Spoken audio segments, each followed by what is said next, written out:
This morning from Mark chapter 6, beginning in verse 30, the apostles gathered around Jesus and told him all that they had done and taught. He said to them, "Come away to a deserted place all by yourselves and rest a while." For many were coming and going, and they had no leisure even to eat. And they went away in the boat to a deserted place by themselves.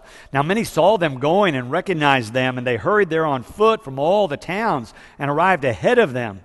As he went ashore, he saw a great crowd, and he had compassion for them because they were like sheep without a shepherd, and he began to teach them many things. This is the word of God for the people of God. Thanks be to God. This is a very important glimpse into the world and how Jesus sees it. It's a very important glimpse into how Jesus sees people, how Jesus sees us. Mark writes that Jesus has compassion for them because they were like sheep without a shepherd. Jesus has compassion for them because they were like sheep without a shepherd. I've had a lesson in compassion recently. Most of you know, rather unexpectedly, I was diagnosed with a hernia and then with a second one, and all of a sudden, within days, I was in the hospital surgical ward. I was diagnosed with one hernia, then with a second hernia. And when the surgeon came out, spoke to my wife after the surgery, he said I was an exceptional person, or case, maybe is what he said. I had 4 hernias he had to take care of. I got to have quadruple hernia surgery. Yeah, I should get a prize, I think. Something like that. And then my recovery was going pretty well. And then who knew if you reached over to pick up something off the floor, you could tear a muscle. I now know that. Went back to the doctor, didn't have to have more surgery. He said, "Oh, you've torn a muscle, but if you will rest and take it easy, your body will take care of that and it will heal." But many of you have had the experience of going to the hospital and realizing how vulnerable that feels. Most of us, if we know we're going into surgery, begin to have anxiety before we ever get to the surgery center or the hospital. But if you're not having the anxiety before you get there, once they take you back and you see all the people coming and going and all the machines are beeping and then they start showing you needles and telling you they're putting them in your arm, pretty much your anxiety starts to go way up. They take your blood pressure to make sure you're not going to pass out on them. They said, "Oh, you seem rather calm." I thought, I'm fooling them. But then, if all that's not enough, when they come in and say, "Oh, and by the way, take off all your clothes and put on this backless gown and these wonderful socks," your vulnerability begins to rise if it hasn't already. Then they come and put you in a wheelchair, and someone you don't even know begins to wheel you down hospital corridors one way or another until they wheel you into an ice-cold room, tell you to climb up on the table and relax. Really?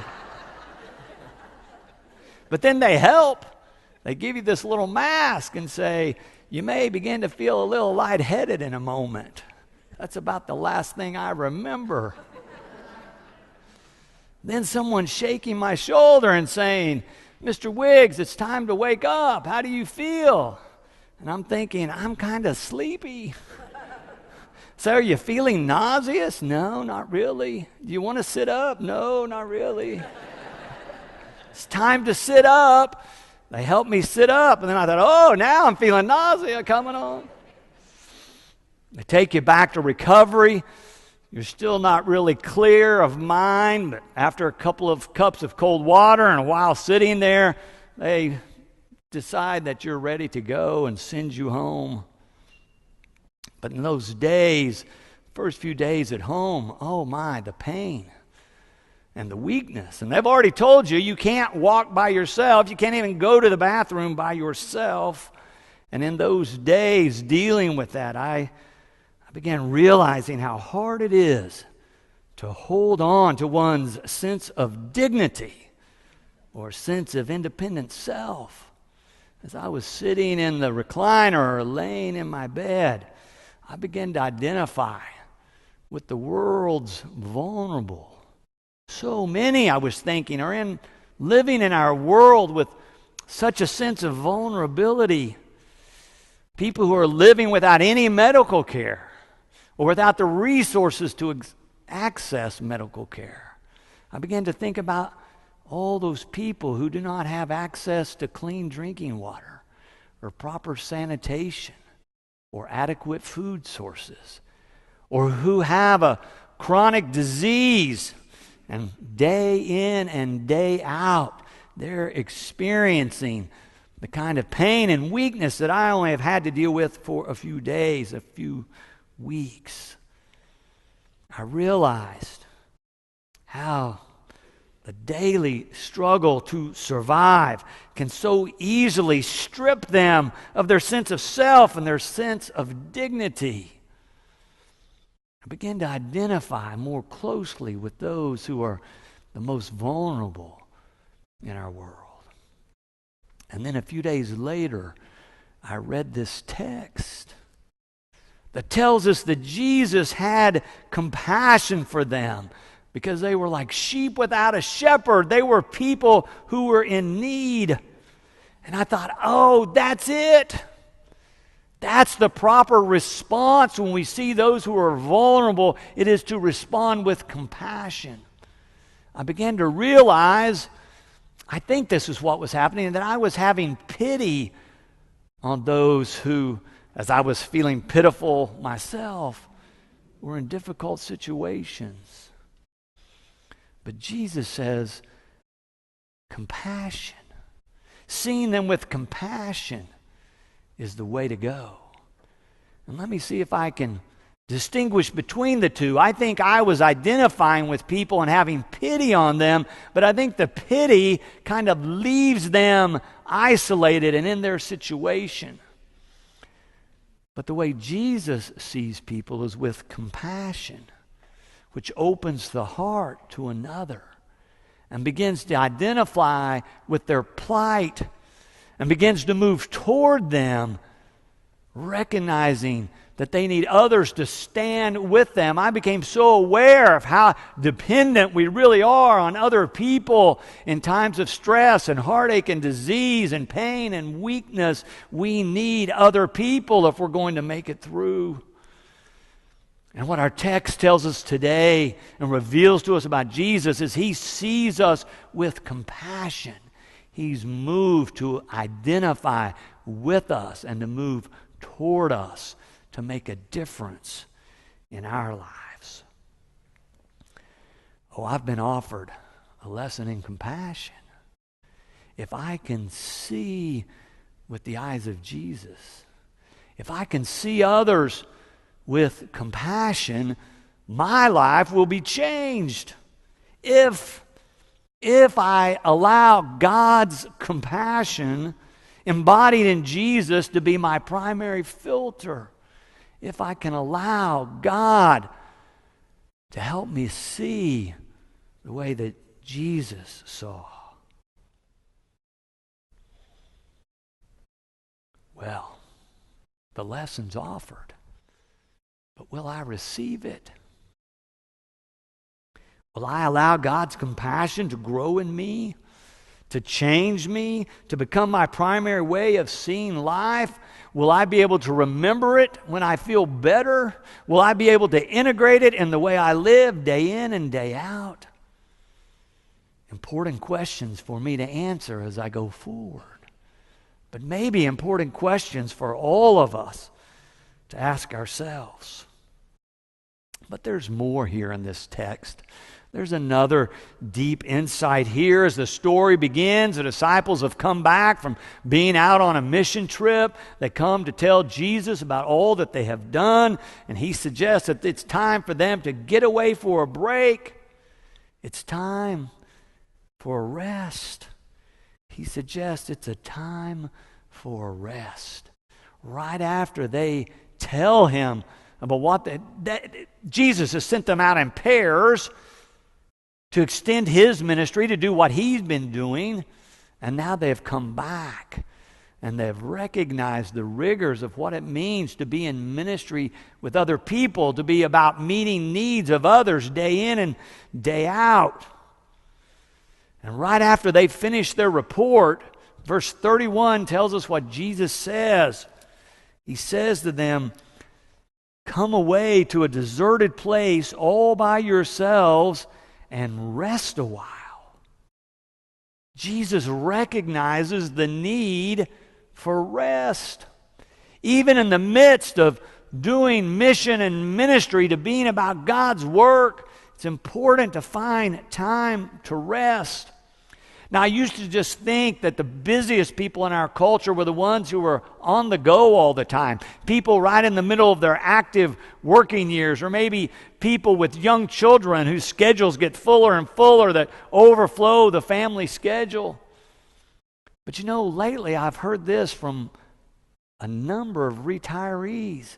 They're saying things like, you know, I don't think I've ever been busy as this in my entire life. Or I don't know how I used to even go to work. I can't get everything done now that I'm trying to get done. We have a whole culture who has received the message, go, go, go. Man, it's important to have a reason to wake up in the morning, a purpose, a place to contribute. It's important to find places to serve God and serve others. But in our passage today, Jesus makes it clear that it is also important to rest. It's important to rest. Oh, we have this one day a week we call the Sabbath. It's a day of rest. But you know what I observe inside the church and out? That's widely ignored. How many people do you know who work on Sundays, who work 7 days a week? How many people do you know that go into the weekend with a long list of tasks to be accomplished? But there's more here than even the recommendation to have a day of rest. Jesus says, come away to a deserted place all by yourselves and rest for a while. When was the last time you took time away to be with a group of Christians, to be with a group that was focused on a time of rest and reflection and refreshment, of restoration or recovery? It doesn't happen for most of us at all, or at least very often. But I'm not just telling you. I need to hear this as much as anybody. You'll remember perhaps that a few years ago I made a commitment to be a part of the Spiritual Academy. It was an academy for spiritual formation in which I made a commitment to be gone for a week every quarter. And during those 2 years where that was structured, I was very faithful to that. And then afterwards, trying to continue the same pattern, I made a commitment to this congregation that I would provide a 48-hour period every other month so I could go to Camp Egan, and any of you who wanted to could go with me for a time of spiritual rest and reflection. And we did that for several months. And then December came, and I was really busy, so canceled that one. And then February came, and I felt like I was too busy, and I canceled that one, and I've canceled all of them this year. But I was reading this text about a week ago, and I heard that clarion call of Christ, come away to a deserted place all by yourselves and rest for a while. I've been sponsoring what I was calling the Sumatonga retreat. Sumatonga meaning a place of rest and vision. And then I gave it up. I began to cancel. But I can tell you, you'll see some publicity soon for the next one coming in August. God has gotten my attention. This text has spoken to me about the importance of rest for a healthy life with Christ, for a healthy relationship with God, for a healthy rhythm of living. I hope we can hear it together. And then there's one final thing here in the text this morning that I think is important for us to notice. The story tells us that Jesus invites the disciples to go away with him for this time of rest, but by the time they get there, it's no longer a deserted place. The people have seen what's going on and predicted where they're going, and they beat them there so that there's a crowd present by the time they arrive. Mark writes it like this in that 34th verse: as Jesus went ashore, he saw a great crowd, and he had compassion for them because they were like sheep without a shepherd. And then after the semicolon, he writes, and he began to teach them many things. Jesus protects the disciples and gives them room to rest even though there's a crowd there, and he takes the lead once again and begins to teach the people so the disciples still have some time. And I think it's because he knows that the people have needs. They need God. They need some instruction about their life with God, and so he begins to tell them about that, to teach them. He sees that they need God, and he sees that we need God. To be our highest and best selves, we need God. Can you see that? Are you willing to embrace that? Not God just every now and then, but God right now and all day and tomorrow and the next day and every day. We need to be in relationship with God, to have a vital conversation with God. And the good news in this passage that Mark tells us about today is that Jesus reveals in this passage today that our God is full of compassion for us. That our God knows us and our God is coming to us. The question is, will we receive all that God has to offer us? There's a Christian theologian, Dr. Douglas John Hall, who comments on this passage. I want to read you the brief lines that he wrote about it. He says, "Here we are at the center of our faith. Jesus' compassion for the crowd. For Christians, this is not just a statement about a good and generous and loving human being, Jesus of Nazareth. It is a statement about God, namely the source of our lives and of all life, the one before whom we live out our days. Since for Christians, Jesus supremely is revelatory of God and indeed God's unique representative in history, compassion must be said to be of the essence of the one who created us and before whom all life is lived." Usually at the end of a sermon, I challenge you to go and do. But today, I believe the word is receive, rest. Receive the compassion of Christ. Rest in the loving arms of our God. Amen.